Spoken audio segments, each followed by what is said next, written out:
I'm going to tell you a story that may or may not be true. At my house, and a friend comes up to the door and knocks on the door and said, "Larry, I got you a car." I said, "Wow." He said, "Yeah, I saw you walking to the grocery store and carrying all those bags back. You can just take the car and put all the groceries in that car and bring it back, and it should be easier." I said, "This is great." So that afternoon, I go off to the grocery store, and as I'm coming back, I got all my groceries in there, and as I'm coming back, my friend's on the porch. He was checking in to see how I liked it. And he saw me, and he comes running out and helps me push the car into the driveway. And I'm getting the groceries out, and he said, "Larry, what's wrong with the car?" And I said, "Oh, it worked great. I put all my groceries in here. One trip, here I am." And he says, "Well, what?" He gets in the car and he takes the keys off the dashboard and puts it in and turns it on. I said, "What's that noise?" But that's the way it feels like when we are looking to use the law of attraction and we don't have the keys. You ever feel that way? You ever get tired of pushing the car? So what I want to ask is, why are you in this room? It's a beautiful day out there. There's a lot of other rooms you could be in. Why are you here today? Raise your hand. Raise your hand. Yes. Did you raise your hand? Yeah. Because I want the law of attraction to work good for me. You want the law of attraction to work good for you. How many people want that? Yeah? What were you going to say?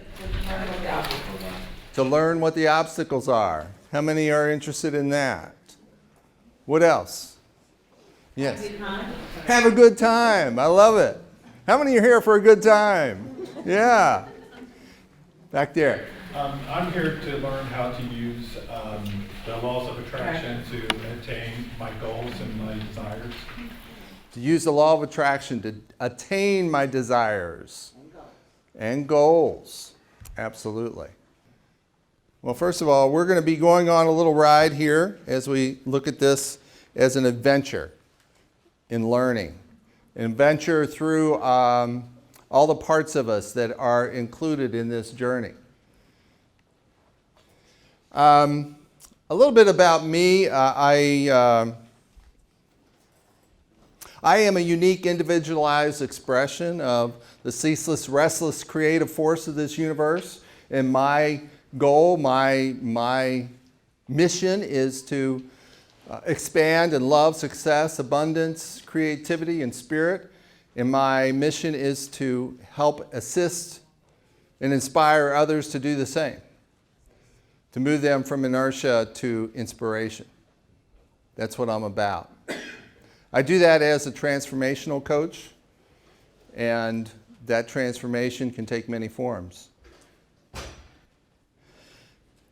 So I'm privileged to be here today and to be offering what I know. I offer a perspective, and it may not be your perspective. It may not be anything you've heard before, and that's okay.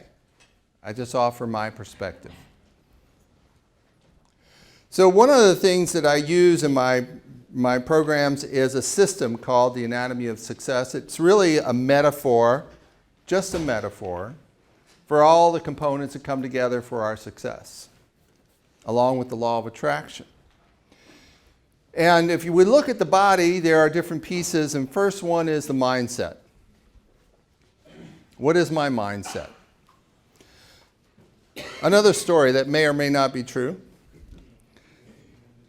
I woke up in the middle of the night, was not able to sleep well, and I was passing by a mirror, and I stopped and looked in the mirror, and I had this question pop into my head. How much longer do you think you can last? And the answer came to me right away. I said a week, maybe 2. You see, I was in a hospital awaiting my diagnosis, the pathology report of what kind of cancer I might have. I had a tumor in my chest the size of a grapefruit that was giving me congestive heart failure, collapsed the lung. The other one was filled with fluid. Collapsed my esophagus. Collapsed a vein to my head so that I passed out. And in severe pain, I didn't sleep more than 15 minutes at a time for weeks. The doctor said I was pretty much on point there. 2 to 4 weeks is what they said if I didn't receive some help. But at this point, I didn't know what kind of cancer I had. But I was looking forward to knowing. I was excited. Because the next thing out of my mouth was, well, let's see what we can do about that. Because my mindset was, if I had a 50% chance, that I'm going to be in the 50% that survives. If I had a 5% chance, I'm going to be in the 5% that survives. That was my mindset. Another part is our heart. What is it that matters to us? How much does that affect what we do? And especially the law of attraction. Our gut, our intuition, our connection to the universe, of the infinite intelligence that's always available, as well as our subconscious processing of all the things that have gone around us and all the learning that we've done. It's all there, the intuition. The vision, such a key part of the law of attraction, right? Our visioning, our ability to imagine what isn't here yet. Our spine, which represents our courage and our strategy. In a very practical sense, our strategy. The courage is about being vulnerable to our dreams. To be vulnerable enough to actually say, this is what I want. So many of my clients are not able to even imagine anything but a little more of what I've got now. No major dreams. Along the back there is the decision point. I used to look at this picture and say, where's that headed to? But it's not that end, it's the other end. The Achilles heel of our life is our decision making. Our decision, even in the law of attraction, deciding this is what I want. This is what I can envision. This is what's for me. Decision. And then action. Even the Quakers say, pray, then move your feet. Action is important. So the first obstacle we have is our brain. Part of the challenge of that is that the red part there is called the amygdala. It is called the lizard brain because even a lizard has one. It is the furthest back our brain goes evolutionary-wise. And it gets triggered by fear, anxiety, panic, sadness, frustration. All of these things triggers the amygdala, and then the amygdala takes over our brain. We do not have access to our frontal cortex when the amygdala is triggered. You ever feel like you don't have your mind, your brain? It's because you don't. The amygdala is taken over, and there you are. And it's looking for a way to respond. Actually, not respond, but react. Because what it does is it looks for a similar situation. That blue part is where the hippocampus is. And the hippocampus is our memory, what we remember.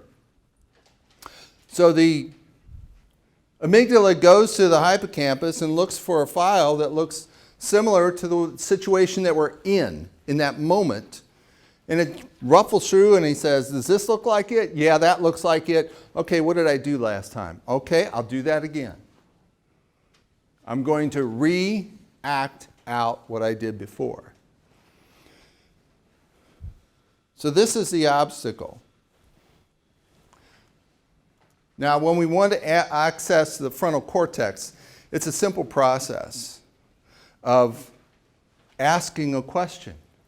Because the amygdala doesn't want questions. It only wants to react. It only wants the answer. Give me the answer. It's right here. I'll just do what I've done before.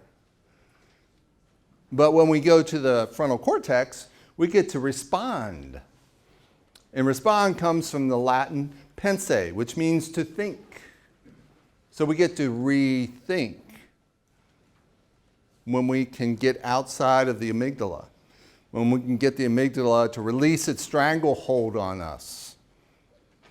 And we do that by asking a simple question such as, who do I want to be in this situation? Who do I want to be? Or what if? What if I wasn't trapped by this idea? What if I could think beyond this? What if somebody wasn't doing X? What if is another question that allows us access to the frontal cortex. Because we have a superhighway of thinking in our brains. We need to build new superhighways. And I don't know about you, but I've never seen barrels go up and come down the next day. It takes a while. See, I'm a very realistic person about the law of attraction. I realize what I'm living in. This is a human experience. I am a spiritual being living in a spiritual universe governed by spiritual laws. And it's a human experience. It's a duality between the spiritual and our own consciousness as human beings. As I hate to say victims, but as at the vagaries of our brain, this brain that is 50,000 years old. The brain is 50,000 years old evolutionary-wise. Someone told me that it actually 2,000 to 5,000 years ago there was a major shift that allowed us to progress as we are. And yet we still have many of the mechanics of the old 50,000-year-old brain whose only concern was surviving the next attack by a saber-toothed tiger. It was constantly on the outlook for it. That's why we are always looking for the negative. That's another obstacle. An obstacle that we have is called the upper limit problem. And that comes from, well, let's say, what is a thermostat? When it's on the air conditioning setting, what is it supposed to do? Keep us at the same level, right? So what if it gets warm? The air conditioning goes up. The air conditioning comes on, brings the temperature back down, right? That's what our brain does when we experience success. Isn't that crazy? I want success, but if I get it, I'm going to sabotage myself. How many of you experience that? Myself? Yeah. So this is one of the other obstacles to our law of attraction.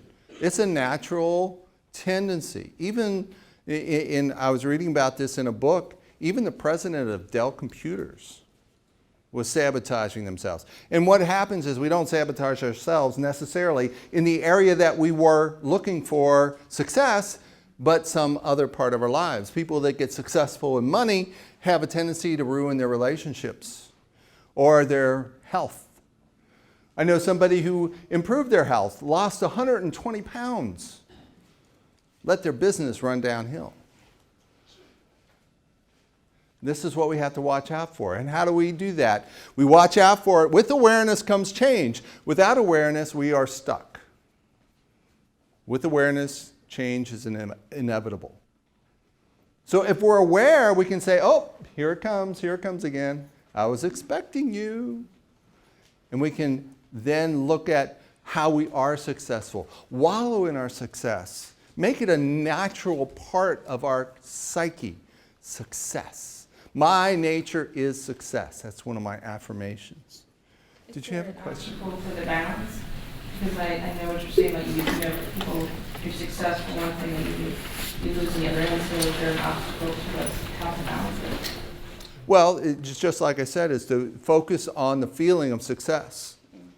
It's a good feeling, right? So as Abraham says, move to a better feeling thought. Well, the feeling of sabotage isn't too good, but we move back to, I am worthy of this success. Does that make sense? Did you have a question? Really, like, is it possible to have it all? 'Cause like, Yes. like sometimes, you know, they say when you do good in one area, you like it in the other one. Like, is it possible to have it all? Is it possible to have it all? Yes, it is. It is. But without this awareness, I mean, the happiness, the health, I want it all. exactly. See, other people have sadness. You don't have to have it too. It's out there in the world. You don't have to. I mean, I can't experience say it this all. because I'm human, but I want success. I want to be successful, like in business, in my marriage. Yeah. Like, Absolutely. I want to have good health. I want And now you know. Now you know what can happen. And you are now aware. You can see it coming. You can change the world, your world. Because it's your world. That's the only one. It's your world. So the upper limit problem, if we don't keep an eye on it, it can just implode on us.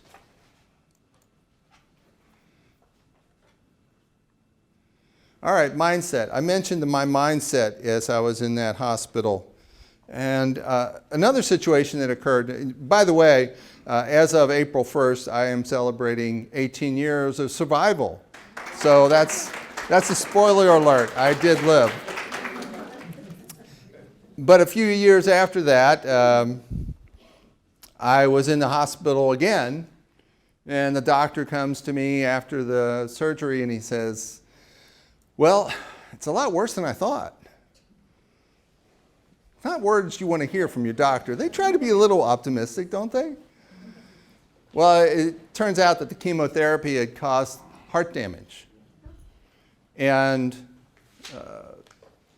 he had just done an angiogram. He was pretty certain from the way I was walking around and living that it wasn't as bad as the test had shown until he saw the angiogram. He says, yeah, it's worse than I thought. He said, I don't know what we're going to do. I'm going to try this and that, but it didn't work. And he says, well, that's it. You know, if it gets any worse, we'll put you on the list for a heart transplant. And I said, well, now we're going to do things my way. I wasn't settling for that. That was a mindset. And 4 years later, he's like, I don't know how you did it. You went from 15% to 53%. You went from borderline heart transplant. You could go run a race now. So it was about mindset. What is your mindset about what you want? And sometimes our own mind can get in the way. What matters is the heart. The heart. What is it that we're passionate about? You know, what is the feeling that we have about that thought? Because every feeling is attached to a thought. Almost every feeling. Feelings are attached to thoughts. So one of the challenges I see is when Abraham says, just move to a better feeling thought. And I'm like, but this one is so big. See, imagine that a thought is like a brick, and that the brick has a balloon attached to it. That's my feelings. What is the balloon? And every time I pick up that brick, I blow up the balloon some more. And you ever have one of those thoughts that has a balloon that's bigger than the room? I've got to deal with that. Move to a better thinking thought, yes. But what if I can reduce the power of that feeling? So that's one of the exercises I love to do. And this is an exercise I've read in several references, included Eckhart Tolle and Thich Nhat Hanh.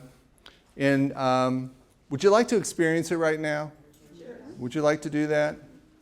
So think of a brick. Think of a thought that has a really heavy feeling with it.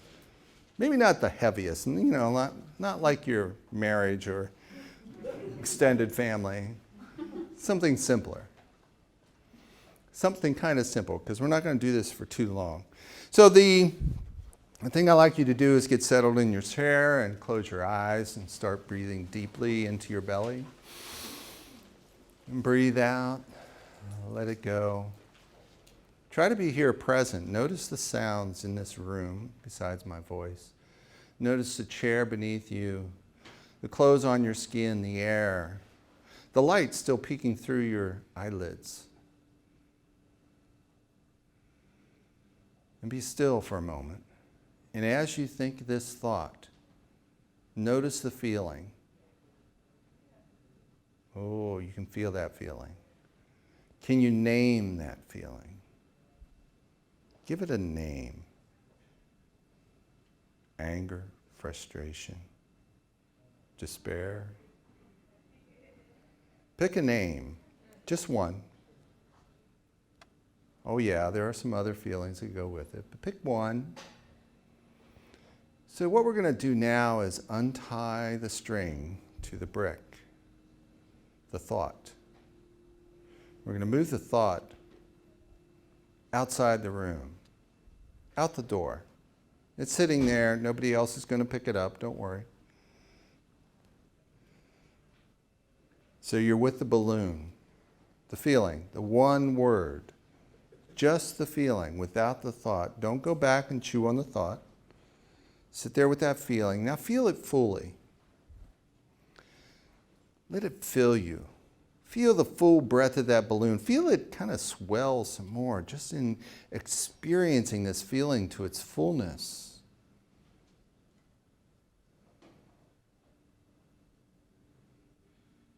Allow it to expand.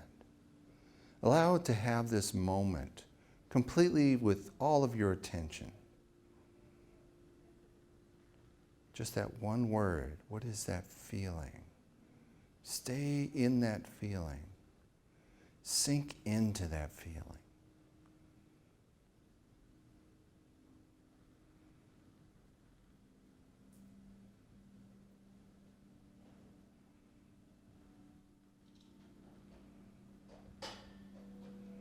A feeling is yours. It's a beautiful part of you. Allow it to fill, expand.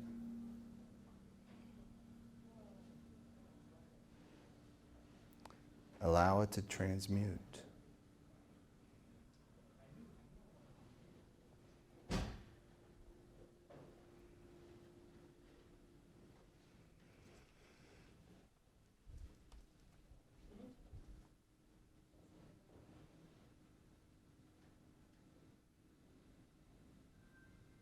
One last look at that feeling, that word. And let it go, let it float, let it rise, let it leave.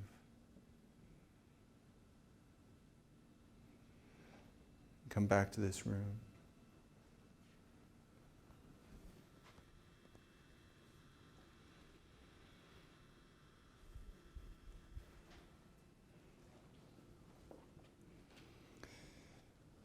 So Eckhart Tolle says that we want to do this on a regular basis. We want to gradually bring down the size of that balloon. Every time we bring it out, we focus on that balloon. We allow it its time.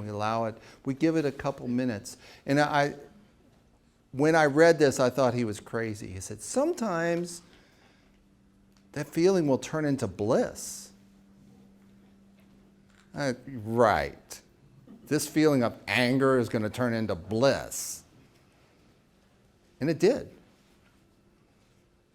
It did, on occasion. Not all the time, but on occasion.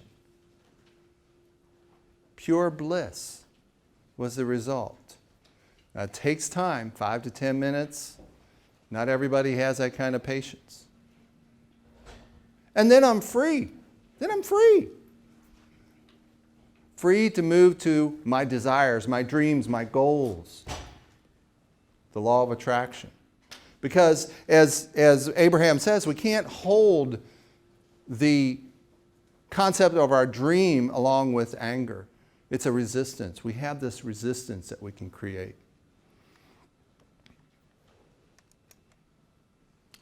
Intuition is our connection to the universe's intelligence. Do you trust yourself?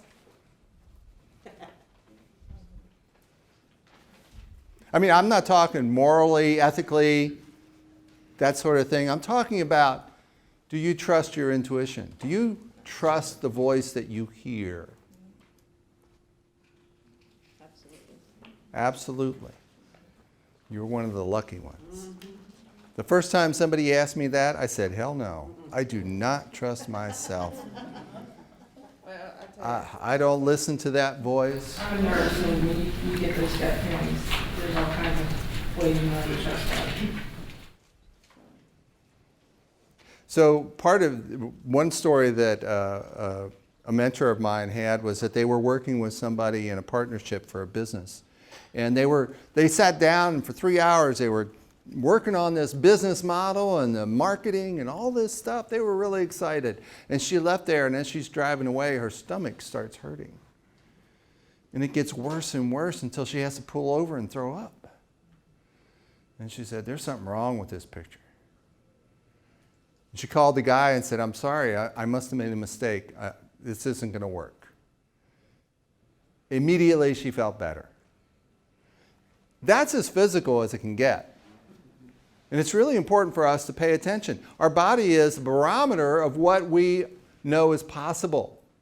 Our body is a barometer. Pay attention, and our intuition will help us. I try to trust my intuition now, especially in my coaching practice. My intuition is what helps me to help people. Pitfalls. These are our ways of thinking. Some of the pitfalls I have around money is something I heard, only bad people have money. I mean, I'm sure we each have another pitfall around money alone, or about relationship. So we need to know what these pitfalls are. We need to know what the signal is, the flag is that goes up that says, this is my pitfall coming into this situation. And then say, well, we're not going to follow that one. We find an antidote. Each of us individually, when I work with my clients, that's what we do. We find the antidote to that pitfall so we don't have to keep going down the hole. So visioning, the biggest part of the law of attraction. Why is visioning hard?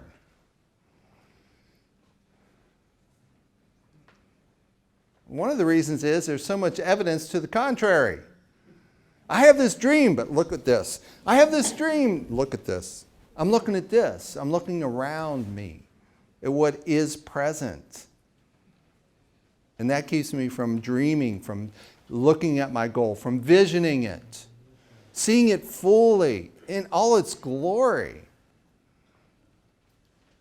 But there's a secret that I learned, and it started back when I was an artist, by the way. I was an artist for 20 years, making my own pottery. I took a salon that was about the artist of the 19 teens. And I didn't realize the person leading the salon, she had given us chapters from the book. And the chapters, I didn't notice the title of the book. But she was going on about, this is talking about the artists and their explorations, and that there was this idea of the fourth dimension. I'm like, the fourth dimension? What is she talking about? So in the book was actually called The Spirituality of Art. In the 19 teens, the artists, Duchamp, Picasso, etc., were looking at the concept of the fourth dimension as an underlying fabric of the universe. So that in their perception, when you saw those Cubist paintings, they were essentially trying to show that you could have this view at the same time you had this view, as you had this view at the same time. Because from the fourth dimension, all of that was accessible. Every view was accessible. Every moment in time was accessible. And Abraham talks about the vortex, where we are creating what we dream of. So that for me is a connection to the fourth dimension. It's a spiritual dimension that is non-temporal, non-local, that allows us to imagine, to vision in that dimension, in that concept of something that is underlying the entire universe. And as we create the vibration around that, it can then be created in this physical universe. It is the substance. The fourth dimension is the substance of everything that's here. Vibration, the idea that if you have two tuning forks of the same key, one you tap one, the other one starts ringing. Now for me that was like, oh, okay, that makes sense, but it's in the same room. That means it's on this physical plane, and it's like, well, wait a minute, I don't have the tuning fork in this world to create something in this world.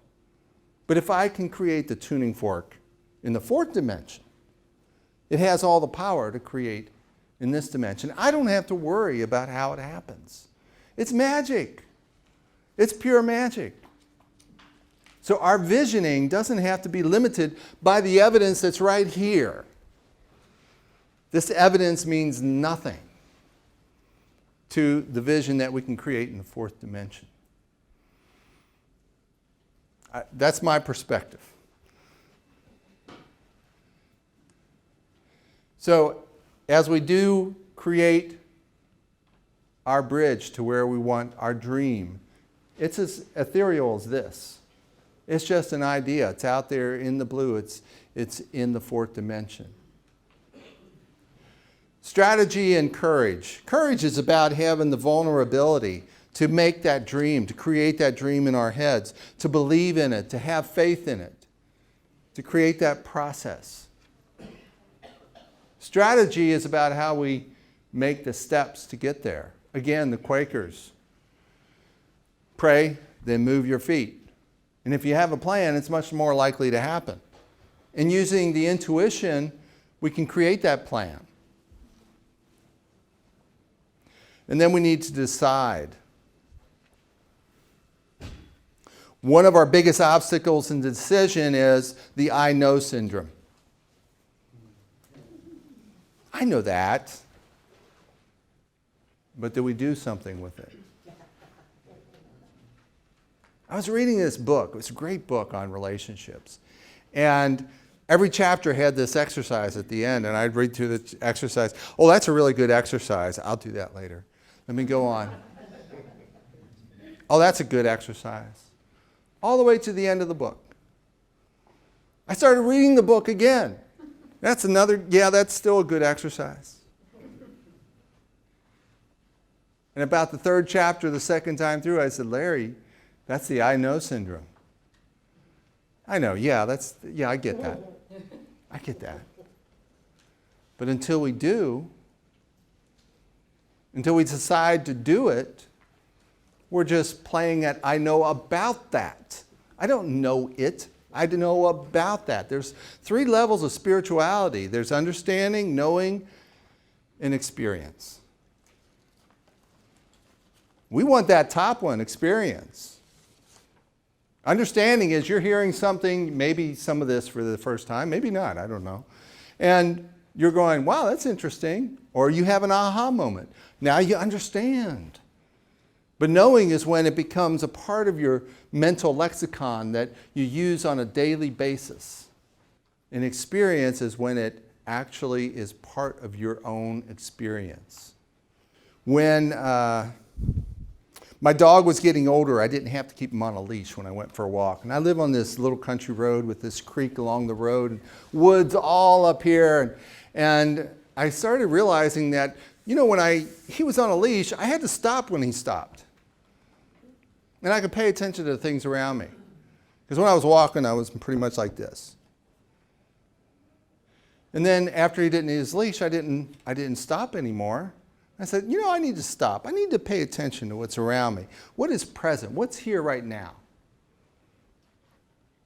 So I started doing this. I took cues from my dog. I wasn't stopping for the same reasons that he did. But it just was an excuse. Okay, let's stop. He's smelling something. Okay, let's look around. And my walks got a lot more meditative. And I would keep my eyes up while I was walking. I became present. I became aware. And one day I stopped and looked at the hillside. Same old hillside, nothing new. I'd lived there for 25 years. But something changed. Now, it used to be I could tell that when I would stop, I would start analyzing. Oh, look at that tree compared to that tree. Look at this, look at that. Look at that bird. What kind of bird is that? It looks sort of like that kind of bird. But this, as I went, I said, there's too much thinking going on here. Let's just stop. And I was looking at the hillside, and suddenly the whole world changed. And I was looking at infinity. I was looking at eternal love. And I was looking at myself because I wasn't separate from it. And I was experiencing this now moment like Eckhart Tolle talks about. I have no idea how long I was standing there. By the time I came to, my dog was sitting here waiting for me because it had been so long. And I took that time to experience the now moment. It was a decision that got me there. Then there's action. Oh no, action. We do have to take action. We have to take action on our dreams. Yes, they'll show up.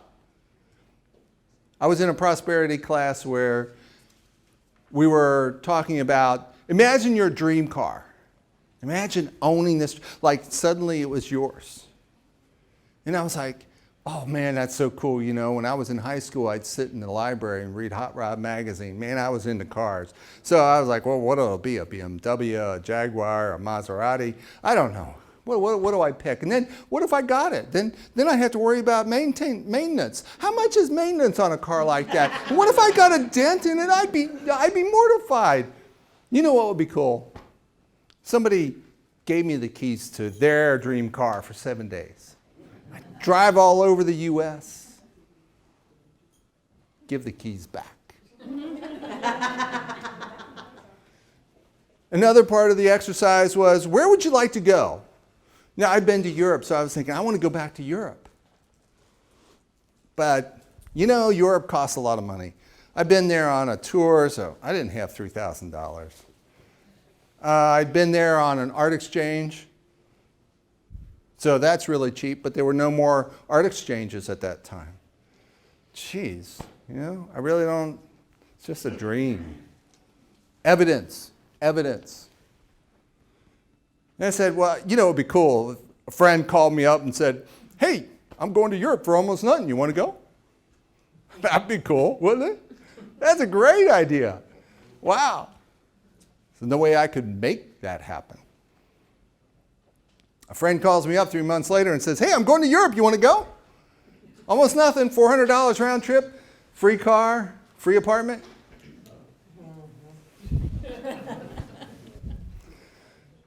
You got the car to drive too? They got the car to drive. So we land in Germany. I never thought I'd go to Germany. That wasn't on my list. I said Europe, but you know, the universe knows better, right? So we're going to the car. My friend's brother was there on business, and so he had the car, he had the apartment, picked us up at the airport, and he says, I traded in the car because I wanted you guys to have GPS. Cool. So we got an upscale on the car. And he says, Larry, would you like to be the driver? Because, I'm going to be in school all week, so you can drive everybody around. I said, that's a great way to repay them for giving me this great trip. So we pull up to the car with our luggage and clicks the trunk button, and the nameplate says Jaguar. Did I say we were in Germany? What's the name of the highway in Germany? Yes. Autobahn. So I'm driving for a week around Germany in a Jaguar at over 100 miles an hour. Better than my dream. Because I let go of it. I didn't create resistance around this dream. I let it go. I didn't allow evidence to drag down my dream. But when the person called me, they said, my sister says we can go to Europe for almost nothing. Should I go? And I said, you'd be crazy not to go. And she goes, yeah, I guess you're right. You want to go?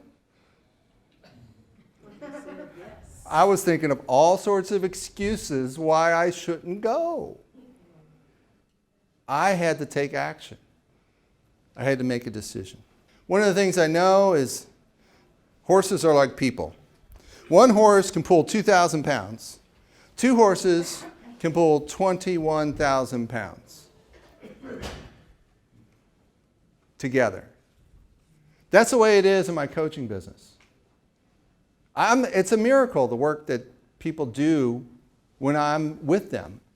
Not because I'm the sharpest knife in the drawer, trust me, I'm not, but because this is how it works.